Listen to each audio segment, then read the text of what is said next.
Kasus Bahlil sekarang lagi dibongkar oleh Dewan Guru Besar. Bagi saya bukan Bahlilnya yang jadi persoalan, tapi mereka yang meluluskan Bahlil. Jadi, betul, kita mulai meragukan apakah tesis, disertasi yang ditulis dan memenuhi perpustakaan ada hasil riset atau hasil joki.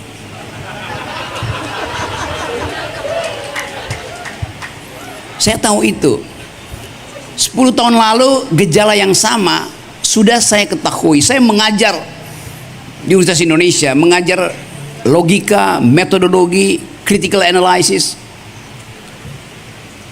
Kalau udah sore di antara Fakultas Ilmu Budaya dan Fakultas Ilmu Politik ada kafe namanya Next Door. Kita ngobrol di situ. Nanti mahasiswa saya datang, Pak Rocky, kenapa kamu? Ini ada yang ingin minta dibuatkan paper riset desain untuk keperluan tesis atau disertasi. Siapa dia? Bupati dari sini, gubernur dari sini, anggota DPR dari sana. Anggota-anggota DPR ini, bupati, pejabat-pejabat itu datang masuk UI untuk dapat ijazah, bukan untuk berpikir. Karena itu dia sogok membeli mahasiswa tingkat 1 untuk membuatkan papernya. Jadi bahkan UI yang mendalilkan diri sebagai world class university betul-betul sekarang jadi world class kalau disingkat WC UI itu. Itu yang terjadi. Kasus Bahlil sekarang lagi dibongkar oleh Dewan Guru Besar. Bagi saya bukan Bahlilnya yang jadi persoalan, tapi mereka yang meluluskan Bahlil. Itu dasarnya.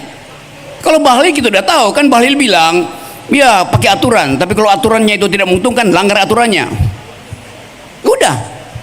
Tetapi universitas punya standar tadi itu, yaitu authenticity dari dalil, dari argumen. Dan dengan mudah kita ulas apakah argumen, tesis, dalil, disertasimu itu betul-betul otentik dari pikiranmu. Ada batasnya. Oke, 10% boleh, 12% ada kesamaan, similarity. Tapi kalau udah sampai 98% itu artinya plagiat. Dan orang, guru-guru besar UI itu, teman-teman saya, mulai memeriksa bahwa tesis disertasi Bahlil itu hampir 98% sama dengan skripsi anak UIN Jakarta perempuan. Kita serahkan pada universitas. Jadi sebetulnya filter pertama adalah kalau Anda punya pikiran, dalilkan pikiranmu. Kalau Anda nggak punya pikiran, jangan bikin dalil dengan meminjam dalil orang lain. Itu namanya plagiasi itu. Jadi pastikan bahwa seseorang yang ingin menulis disertasi karena dia punya pikiran itu, bukan karena dia mau dapat ijazah. Itu aja dalilnya. Jadi sekali lagi pastikan bahwa saudara-saudara nulislah dengan kemampuan sendiri. Referensi dimaksudkan untuk menguji kedudukan epistem dari tesismu, itu dasarnya. Ada skripsi yang ya itu referensinya 3.000 tuh, tapi tak ada satupun tesis pada disertasinya tuh. Artinya dia tidak mampu untuk mengucapkan terobosan akademis. Disertasi itu hanya disebut disertasi kalau dia menyumbang pada perdebatan teori, bukan menumpang pada teori-teori konvensional. Jadi sekali lagi ini berlaku juga untuk tesis, untuk skripsi, untuk disertasi. Banyak skripsi yang betul-betul bermutu bahkan melampaui disertasi seorang. Jadi karya akademis itu tidak ditentukan Anda S1, S2, S3, bukan. Karya akademis ditentukan oleh originalitas tesismu. Kendati dia skripsi, kalau dia origin, dia pasti lebih bermutu pada disertasi yang beratnya 3 kg karena setumpuk ini tebalnya, tapi isinya 0.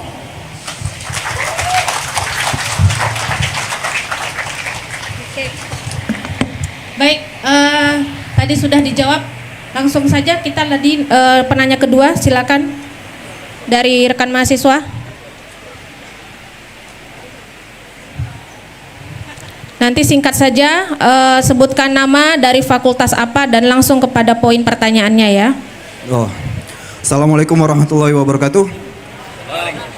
Selamat siang menjelang sore semuanya. Saya Ananda Sinulinga. Saya ingin bertanya, tapi mohon maaf ini nggak bisa langsung ke pertanyaannya. Jadi saya mau masuk ke pembahasan tentang IQ tadi. Kita tahu bahwa data yang mengatakan bahwa IQ nasional kita itu memprihatinkan, bahkan di level Asia. Dan saya berpikir skala lebih besarnya lagi, apa yang membuat orang-orang kita itu tak memiliki pemikiran kritis, kesulitan menemukan kausalitas di dalam suatu kritik terhadap pemerintah misalnya, selalu dibalas dengan sentimen.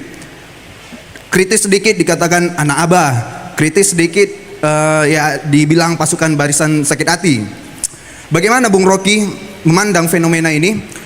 Apakah Bung Rocky memandang adanya manipulasi pemerintah atas pembodohan yang begitu masif di negara Wakanda kita ini?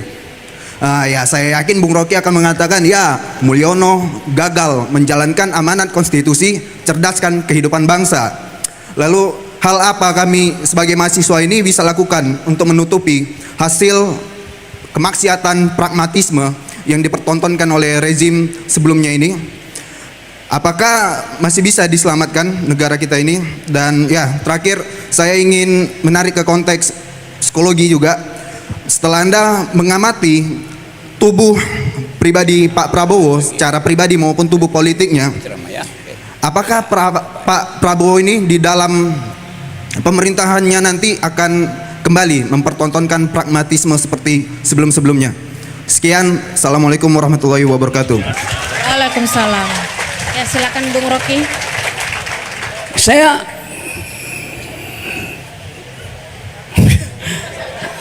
tidak pernah diskusi dengan Pak Jokowi, kendati banyak orang yang ingin mempertemukan. Tapi saya berdiskusi dengan Pak Prabowo, saya berdiskusi dengan Pak SBY, saya berdiskusi dengan Gus Dur. Jadi saya tahu apa isi pikiran mereka yang pernah memimpin Indonesia. Saya tahu apa arah pikiran mereka, tapi saya juga tahu apa hambatan yang akan mereka terima. Ada orang mengatakan Pak Rocky pasti nggak akan kritik Pak Prabowo. Hari ini sudah kasih kritik 2 kali udah. Tentang potensi kabinet itu tidak diasuh secara metodologis. Karena yang ada di situ adalah mereka datang dari berbagai macam kepentingan disatukan atas alasan ini demi bangsa itu. Filternya akan mulai terjadi besok, mungkin 2 minggu lagi. Kan kalau kita bayangkan misalnya pidato pertama Presiden Prabowo Subianto, saya akan memimpin demi rakyat, tidak boleh satupun kesempatan diberikan untuk mencuri harta bangsa ini. Sangat ideal, sangat ideologis. Tetapi di dalam politik berlaku prinsip ada jarak antara election dan decision, jarak antara pemilihan dan keputusan itu. Kita mulai membayangkan normativity, dasolnya Prabowo yang di Pak Bambang bilang tadi bisa berjarak dengan dasain. Tadi saya kasih contoh bagaimana dasain itu sudah mendahului dasolen. Tidak boleh memanfaatkan jabatan untuk memobilisasi kepentingan pribadi. Menteri desa barusan lakukan hal itu. Dasolennya dibatalkan oleh dasain. Kenapa? Karena keinginan untuk berebut APBN, berebut pengaruh, berebut pilkada. Kan itu dasarnya. Nah kita mau cari cara. Bagaimana caranya? Ada 100. Tapi untuk kejujuran, oke, kita kasih benefit of the doubt. Silahkan Anda mulai, tapi kita akan tunggu. Di dalam 100 hari, pastikan bahwa ada critical point diucapkan lagi oleh para mahasiswa. Fairnya begitu. Jadi teman-teman, yang kita pikirkan hari ini adalah apa yang akan terjadi kalau seluruh janji yang diucapkan dalam pidato Pak Prabowo dibatalkan oleh kenyataan bahwa yang ada di kabinet adalah mereka yang mengintip APBN. Gampang, karena tradisi itu masih ada di situ.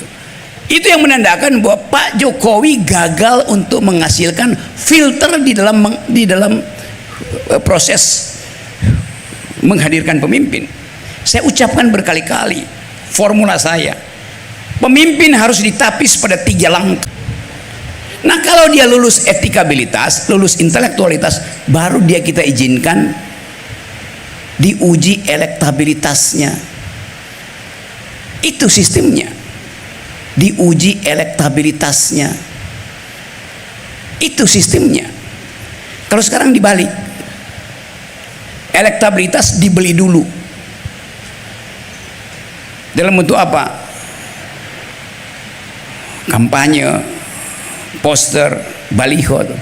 Jadi kembalikan, bring intellectual back, bring, ya, bawa kembali intelektual ke dalam politik, bring intellectual back into politics. Jadi kita tidak boleh membiarkan kampus itu steril. Kampus itu diperlukan untuk menghalangi kedunguan-kedunguan politisi. Itu dasarnya tuh. Tetapi sebaliknya, kampus jangan dibujuk oleh politisi yang kasih amplop lalu kasih dia panggung tanpa ada skrutinisasi itu. Kalau itu bisa kita lakukan, akan ada jaringan. Kampus-kampus Indonesia akan mulai untuk mengatakan, Anda mau jadi pemimpin, silahkan datang di kampus kami. Panelisnya adalah para guru besar, profesor, dan mahasiswa kritis. Taruhan nama saya, 90% dari pemimpin itu akan gemetar. Karena mereka bukan leader, mereka hanya jadi dealer.